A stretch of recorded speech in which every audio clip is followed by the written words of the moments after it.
Você já se imaginou proibido de viajar sozinho, mesmo sendo maior de idade? Proibido de se encontrar com seus amigos, de sair de casa e de ter um emprego mesmo já sendo um adulto independente?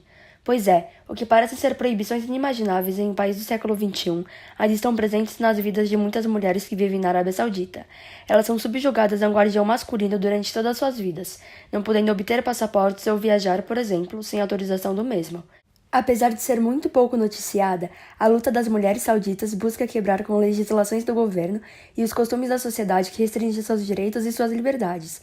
Quando foi noticiada, por exemplo, a notícia de que finalmente as mulheres poderiam dirigir no país árabe, o crédito de tal realização foi atribuído a uma maior abertura do governo, deixando de lado as décadas de lutas de mulheres e ativistas a favor dos direitos humanos para que tal ação fosse permitida para a população feminina. Assim, pela pouca circulação de informações sobre suas lutas por mais direitos, as mulheres sauditas são retratadas para o exterior como vítimas de tal regime, não como indivíduos que têm a possibilidade de atuar para a mudança de suas realidades. Essas lutas femininas tiveram início com a influência ocidental no país, a partir da instalação de empresas petrolíferas no mesmo e com a ocorrência da Guerra do Golfo em 1991. As mulheres do Ocidente andavam nas ruas sem véus e dirigiam carros, ações que as sauditas queriam também poder realizar, e, por isso, passaram a reivindicar pelos mesmos direitos. Como manifestações políticas são proibidas no reino, as mulheres da Arábia Saudita utilizam as redes sociais para reivindicarem seus direitos, tentando enfrentar o silenciamento exercido pelo governo. Além disso, algumas delas realizam atos que confrontam a tais proibições, mesmo colocando suas vidas em risco.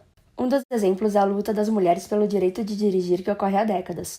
Em 2011, a ativista Manal Sharif desafiou tal proibição a dirigir seu carro nas ruas da província de Al-Khobar, gravar um vídeo realizando tal ação e o postar nas redes sociais incentivando outras mulheres a fazerem o mesmo. Dessa maneira, ela fundou pelas mídias sociais o movimento Women to Drive, que rapidamente chamou a atenção e conseguiu o apoio de mídias internacionais. Devido à ação confrontante de Manal, ela foi questionada por algumas horas na delegacia, que a deixou ir após a mesma assinar um acordo dizendo que ela não dirigiria mais no país. Mas, na madrugada do dia seguinte, a polícia religiosa a prendeu em sua própria casa por conta da proibição das mulheres de dirigirem. Após 9 dias na cadeia, ela foi solta com a condição de que não seguisse com a sua luta. Desde esse ato, a vida dela mudou completamente, a ponto de ela se autoexilar na Austrália, mas nunca parou de militar a favor dos direitos para as mulheres do seu país de origem. Diferentemente do que ocorreu com Manal, algumas mulheres que decidiram protestar contra a mesma proibição 20 anos antes, em 1990, não tiveram o mecanismo das redes sociais como uma estratégia para ir contra o silenciamento do governo. Essas 47 mulheres dirigiram em comboio pelas ruas de Riad até que, meia hora depois, a polícia religiosa as notou e prendeu. Elas não imaginavam que esses 30 minutos mudariam suas vidas. Após serem liberadas, seus maridos perderam seus empregos e suas famílias tiveram seus passaportes detidos como punição ao ato das mesmas. Nos anos 70, o país prosperava economicamente pelas suas exportações de petróleo, resultando em uma imensa importação de tecnologias, de mão de obra e de aspectos culturais de países ocidentais.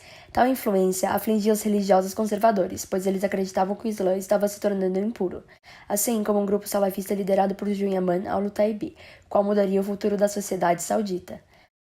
Às 5 horas da manhã do dia 20 de novembro de 1979, numerosos militantes, mesclados na multidão de peregrinos que começavam suas orações da manhã, sacaram armas e tomaram controle da grande mesquita de Meca. Os rebeldes estavam bem armados e possuíam mantimentos que durariam semanas. O governo saudita logo bloqueou as fronteiras de seu reino, assim como interrompeu qualquer tipo de comunicação com o mundo exterior, resultando em especulações equivocadas por parte das mídias internacionais. No começo do mês de dezembro, os militares sauditas retomaram o poder da mesquita com ajuda internacional. Os rebeldes foram capturados, presos e alguns mortos publicamente.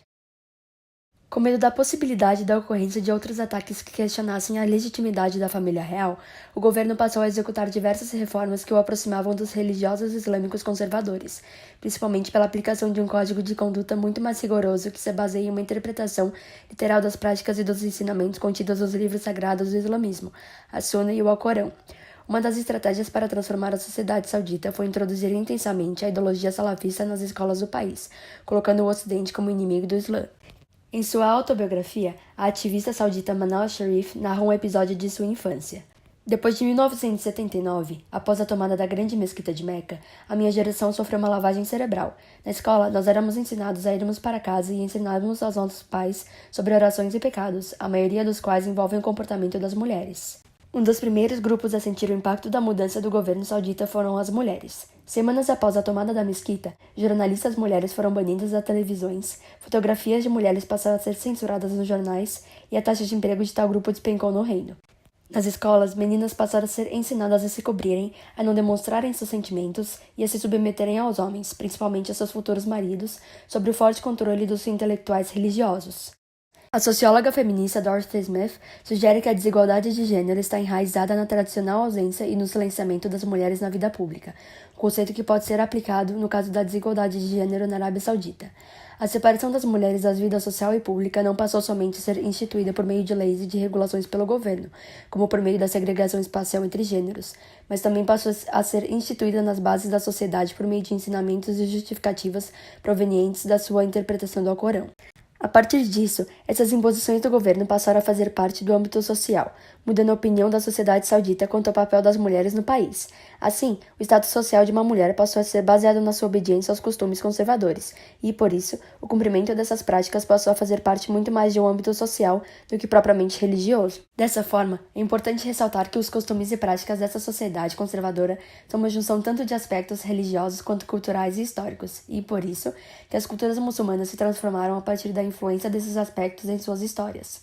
Assim, muitas vezes, quando se parte de um ponto de vista ocidentalizado, aplica-se a concepção equivocada de que a religião islâmica tem como um de seus princípios a inferiorização da mulher ao homem, quando, na verdade, essa ideia é herdada de outras culturas que habitavam o Oriente Médio, não sendo provenientes diretamente da religião islâmica. A Arábia Saudita, ela segue uma jurisprudência e faz uma interpretação de acordo com o que eles acham que é o correto, né? Então, se você muda de país islâmico, você muda de jurisprudência e você muda de interpretação. Na Arábia Saudita, a ideologia salafista que é aplicada no país inferioriza a mulher ao subjugá-la a um guardião masculino durante toda a sua vida. No entanto, tal interpretação do Islã vai contra seus reais princípios, os quais não colocam em qualquer um de seus textos sagrados a mulher como inferior ao homem, mas sim ambos os gêneros masculino e feminino como iguais. Apesar disso, muitos religiosos interpretam de maneiras diferenciadas referências que contradizem tal afirmação, levando à construção de leis e práticas que desviam da real mensagem da religião. Essa interpretação dos textos sagrados islâmicos que trazem a igualdade da mulher perante o homem é destacada por aquelas que lutam pelos seus direitos na Arábia Saudita, assim como em diversos outros países com tal religião oficial.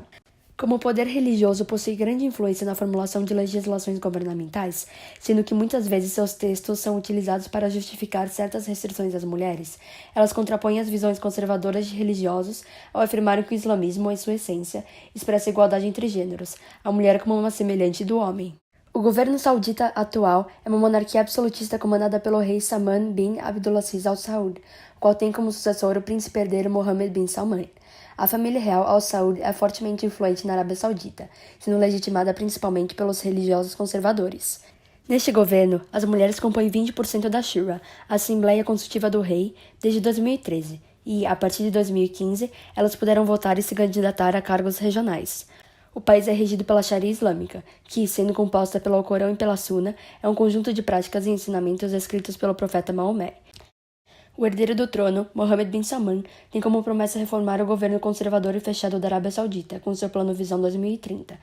Neste, ele pretende diminuir a dependência econômica do país no petróleo a partir da diversificação da sua economia, da inclusão de mais mulheres na força de trabalho, da formação de um polo de atração para investimentos externos e da diminuição da força dos conservadores religiosos no governo do país. Quando foi nomeado como príncipe herdeiro em 2017, ele favoreceu a imagem de seu país ao divulgar que, dentro de um ano, as mulheres poderiam dirigir no reino. Assim, ativistas por direitos das mulheres ficaram esperançosos com as mudanças que o mesmo poderia trazer para o país, como um futuro monarca que teria ideias reformistas. No entanto, o que não é amplamente veiculado pela mídia internacional foram os desaparecimentos de ativistas ligados aos direitos humanos e críticos do regime saudita na nação, até mesmo poucos meses antes de tal permissão entrar em prática em julho de 2018. A ativista Loujain Al-Hathloul, que já havia sido presa 2 anos antes por dirigir um carro no país, foi uma das primeiras a desaparecer sob a custódia do governo neste período. Logo, nos questionamos se realmente o reino saudita caminha para uma era mais reformista e que expande seus direitos para as mulheres, visto que, ao mesmo tempo, ele silenciou ativistas e críticos de seu governo, até mesmo fora de suas fronteiras, se lembrarmos do assassinato do jornalista Jamal Khashoggi. Assim, não somente a atuação do príncipe herdeiro, mas como o plano de abertura do país para o mundo, o Visão 2030, se mostram contraditórios, por, ao mesmo tempo, prometer diversas reformas políticas e econômicas e silenciar aqueles que vêm demandando por elas por décadas.